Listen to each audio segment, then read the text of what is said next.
Welcome back to our channel. I'm Casey and this is my wife, Maria. And we started our channel specifically for our fertility journey, everything we've been through, and we wanted to share it here with you guys because YouTube was basically a platform for me specifically because I used to go on YouTube while I was going through it, and we decided to share our journey to help other people. So if you are interested in learning more about our journey, about our IVF process, continue watching, subscribe so you can get all of our updates.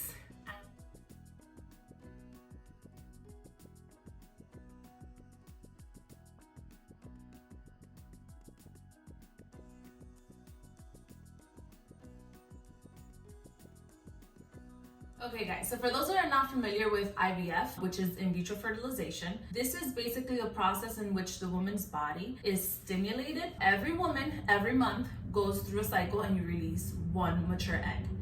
In the IVF process, while you are on your menstrual cycle, they are stimulating you so that for your next ovulation, they can retrieve more eggs. So that's essentially how that process works. When she says retrieve, it means that they're literally surgically going inside of you, extracting with a needle through your uterus each follicle that grows through medications. And of course, every woman's body is different, so every protocol that the doctors choose to put an individual person on is based on their body, their hormone levels, what their baseline of follicles was when their period started. Women are born with all of their eggs. So every month, certain eggs start to grow a little bit. They're trying to see who's gonna win the race out of the ovary.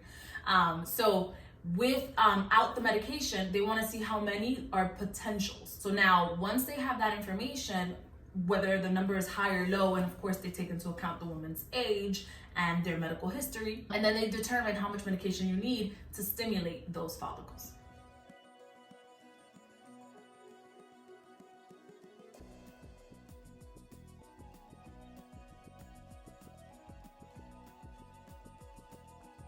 IVF journey, let me start by saying, if you don't know or if you've never been through this, just know it is a shit show. Like it is crazy, it's scary. There's a lot of ups, there's a lot of downs. The waiting game is non-stop, waiting for new results every single time you go to the doctor.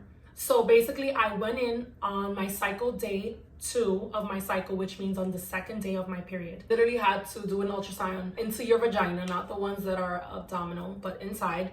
And I was on my period and it was probably messy. It was uncomfortable, you can say. It's not fun at all. Yeah, it is not fun. And if you've been through one, you will understand. It is not cool. So that was cycle day 2. We waited, we did blood work, we did an ultrasound, we waited for the results on that. Depending on the blood work is depending on the medication. So then they started me on hormone pills. It's 2 different ones. So one is called Clomid and one is Letrozole. I think that's how you pronounce it. 2 pills a day on each medications for about 5 to 6 days. During this time, I'm also injecting my stomach, which we will probably pull a clip here for you guys.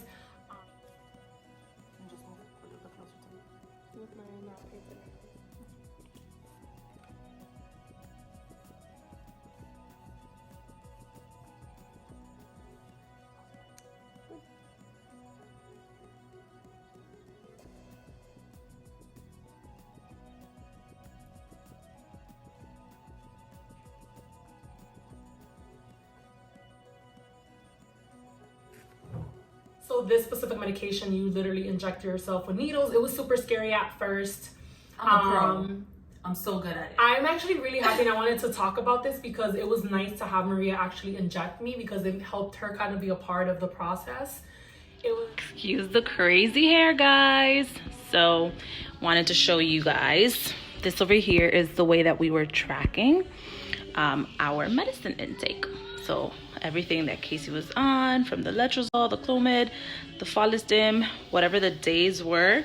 So we kind of just wrote it all in. We went in cycle day 2, and then they told us which medications, and then we went ahead and wrote it in. Scary at first, I was like hesitant, but afterwards it's not too bad. On my baseline, I had 11 follicles. So the first time they did an ultrasound, they basically are counting how many follicles could potentially grow through the medications. So I had 11, which I was super, super excited about. It was a pretty good number to start with. And I was like, okay, hopefully we can get 10 eggs off of this. We can get a whole bunch of beautiful babies, freeze them all, and have future babies through the cycle. Guys, let me tell you, if you're ever gonna go through IVF, have no expectations.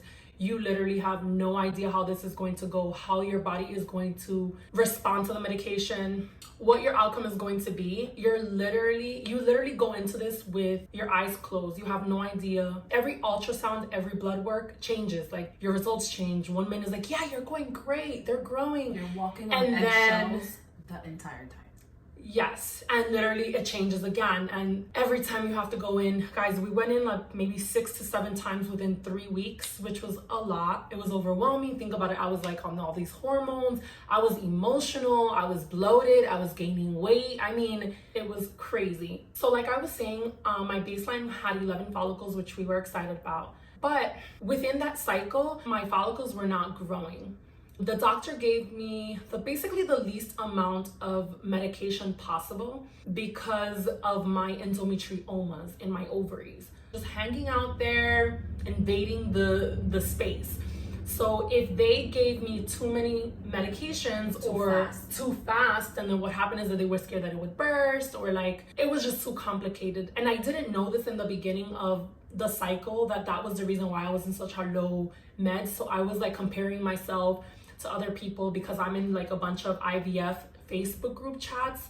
So I'm like, why is everyone like on 50 million times more? I couldn't understand that. I'm like, do I have the right doctors? Are the doctors doing the right thing for me? And I had literally no idea why the doctor was doing it the way he was doing it.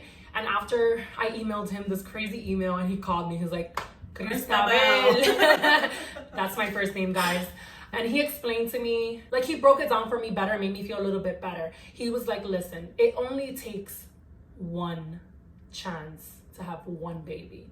And after talking to Maria, she was like, you know what, let's take this one baby at a time. Although in the beginning of this, we thought IVF was going to be this amazing thing, that we were going to end up with a bunch of babies frozen and we were going to be able to keep getting pregnant with this one IVF cycle because we are taking out so many eggs at one time versus one. But that's not the case for everybody. Again, it wasn't my case, unfortunately. And we're hoping that I do not have to go through IVF again. If you don't know what endometriosis is, we have a endometriosis video. We will link it down below so you can get a better idea of what it is that I have and that I was diagnosed with. Okay guys, so this is where the heartbreak comes into the IVF. Nurse goes, oh, you only have 1 or 2 follicles growing. I was like, what? 1 or 2 follicles growing? I've been on medications, I've been doing my shots, I've been taking my hormone pills, I've been doing everything you guys asked me for, and I have only 1 to 2 follicles, like potential follicles.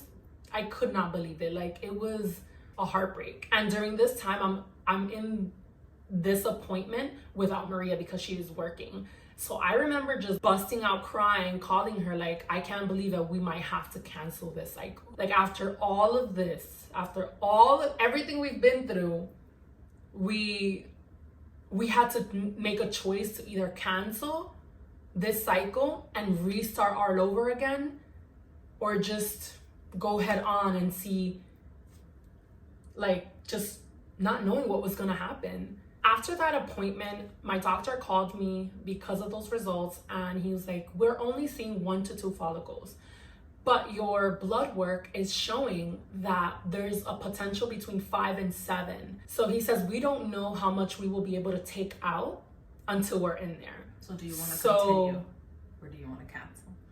And that was the moment where we're like, how the hell do we make a decision so drastic where we would have to wait a whole nother cycle? And then even if we did that, it's not like we were able to do more medication. The doctor called again, and he basically told me that if I canceled the cycle or not, this was basically going to be my results. Like, I felt like he was saying that no matter what we did, we couldn't up my doses. We could have changed my medications because of endometriomas. So no matter what, I was never going to have, you know, a huge number a of huge follicles. number of follicles. If you guys watch other IVF journeys, you see that on average, people usually retrieve between 10 and 30 eggs, which is a lot. For me, I was like 1 to 2, like that was not okay. Like that, I was like, I'm not gonna have a viable pregnancy with just 1 or 2 follicles. Like we have to wait for them to fertilize. We don't know if they're going to grow. We don't know if they're normal. At that point, there was a lot of factors for us to consider. So like Casey said, yes, there might be 1 or 2. It doesn't mean that 1 or 2 was gonna be mature. They basically have to wait and see if it actually combines, if they actually, you know, fertilize and then start to multiply. We're considering 1 to 2, what are the odds that they're actually going to fertilize and then actually make it to embryos. For us, it was just a moment of, it was like a coin toss. It was literally like, we're already, you know, 75% there. Now we just have to finish the medication, get to retrieval. Do we stop now or do we keep going? If you or anyone you know has been through an infertility journey or an IVF, please comment down below, and please know that sometimes they just want you to listen to them. There's not much you can say to a person that's going through this, but just being there with open ears, I think is more than enough. So stay tuned for our next video to find out if we continue with this cycle. Thank you guys for watching. Bye. Say hello too. All right, 1, 2, 3. I had a ultrasound in, how do you say it, into your vajayjay. You finish it called? I don't know. Internal for you ultrasound. I mean, just the internal. Internal. But JJ. What the